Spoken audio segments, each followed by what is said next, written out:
Ako ay nasa 5th grade noon, year 2008. Palipat-lipat kami ng classroom sa bawat subject na kinukuha namin, kaya nung oras na ng klase namin, nagpasya akong umupo sa pinakaunang hilera dahil medyo interesado ako sa subject na iyon. Nung umupo ako, napansin kong direktang nakaharap ako sa isang bakanting pintuan.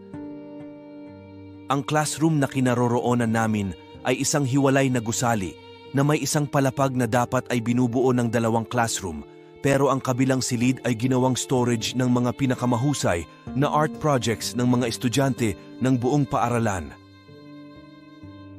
Siguro para sa kaginhawahan, naglagay sila ng panloob na pintuan o bukasan, isang pintuan na walang pinto, sa pagitan ng dalawang silid sa tabi ng malaking pisara. Nasa kalagitnaan ng klase nang magsimula akong makaramdam ng hindi komportable. Parang bigat na bigat ang buong katawan ko. Parang may tumutulak pababa sa aking mga balikat. Noon, hindi ko naman talaga ito pinansin. Sinabi ko lang sa sarili ko na baka pagod lang ako. Mape ang huling subject namin sa umaga at may 1 oras kaming break para sa tanghalian pagkatapos.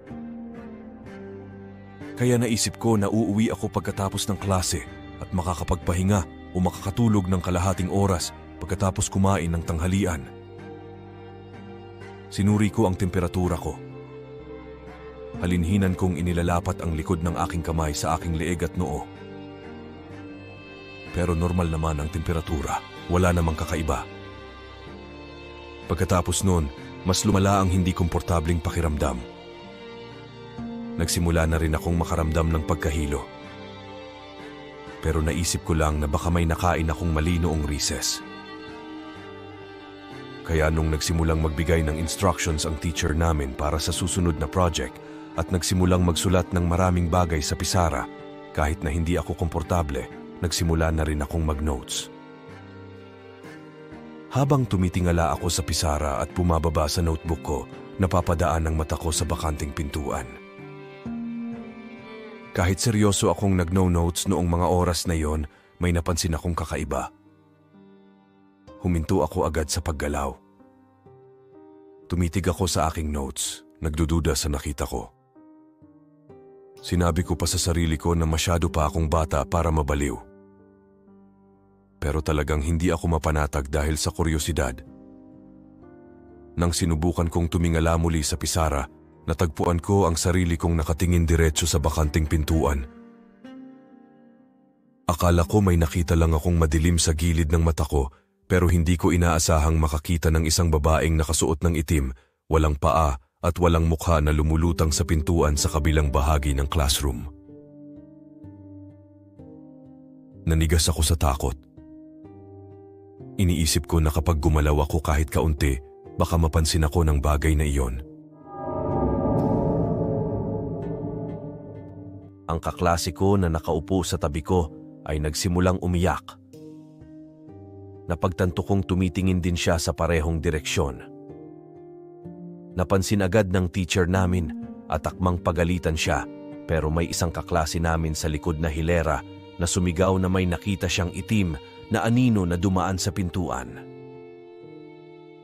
Pagkatapos ng isang sigaw na iyon, nagsunod-sunod na ang mga pag-amin mula sa iba pang kaklase na nakita rin nila iyon.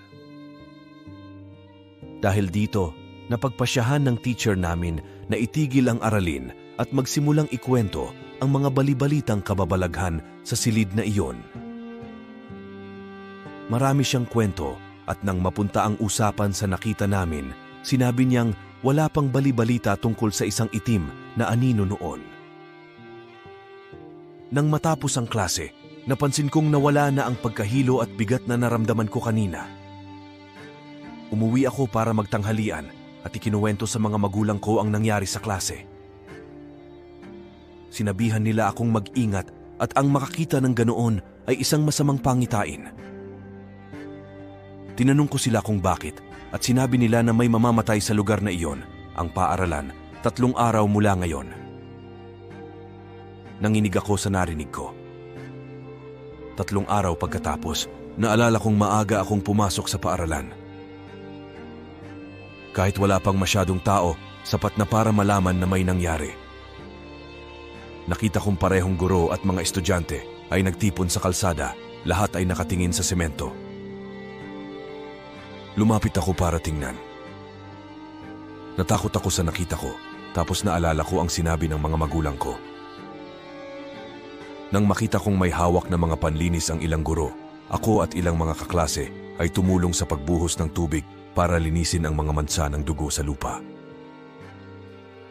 Napansin kong hindi lang iyon ang lugar na may mansa ng dugo. May iba pang mga lugar. Ang ilang puno ay may bahid din ng dugo at pati na ang porch ng silid ng aming English teacher ay hindi nakaligtas. Pero ang bagay na talagang nagpatakot sa akin ay ang dugo sa semento ng maliit na pathway na direktang nakaharap sa classroom kung saan namin nakita ang babaeng itim. Sabi nila doon natagpuan ang katawan ng biktima. Ang dami ng dugo sa pavement doon ay higit pa kaysa sa ibang lugar. Nang araw na iyon, narinig ko ang ilang guro na nag-uusap tungkol sa nangyari. Pinag-uusapan nila kung bakit pinatay ang biktima. Sinasabing ang babae ay may lihim na relasyon at nahuli ng kanyang asawa at hinabol dito sa paaralan kung saan siya nahuli at brutal na pinatay.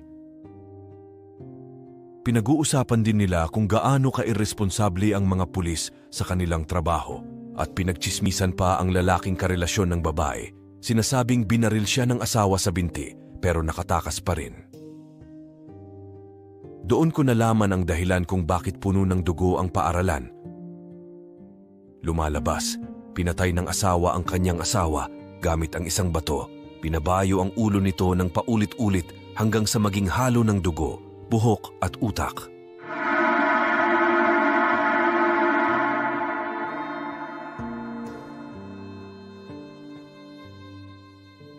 Kung nagustuhan niyo ang kwento, huwag kalimutang i-like at mag-subscribe. Salamat!